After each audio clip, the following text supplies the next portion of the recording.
ঢালিউডের জনপ্রিয় ক্লাসিক বেদের মেয়ে জ্যোৎস্না পুনরায় বড় পর্দায় মুক্তি পেতে যাচ্ছে। উন্নত প্রযুক্তিতে রেস্টোরেশন করে ছবিটি দর্শকদের জন্য প্রস্তুত করা হচ্ছে বলে জানিয়েছেন ছবির নায়ক চিরঞ্জিত চক্রবর্তী।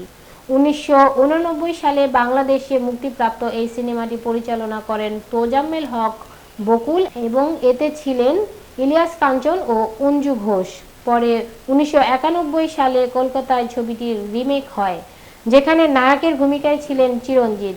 চিরঞ্জিত বলেন, এই সিনেমাটির ম্যাজিক আবার ফিরে আসুক, দর্শকদের মনে আজও এর দম রয়েছে। সেই সময় ছবিটি মাত্র ১.৫ টাকার টিকিট দামে প্রায় ১১ কোটি রুপির ব্যবসা করেছিল। বর্তমানে ছবিটির রেস্টোরেশন কাজ শুরু হয়েছে, যেখানে উন্নত সাউন্ড ও ঝকঝকে প্রিন্টে সিনেমাটি দেখা যাবে। টলিউডে পুরনো সিনেমার পুনর্মুক্তির ধারা বৃদ্ধি পেয়েছে, যা নতুন প্রজন্মের কাছে এসব কালজয়ী ছবির সাথে সংযোগ স্থাপন করবে বলে আশাবাদী নির্মাতারা।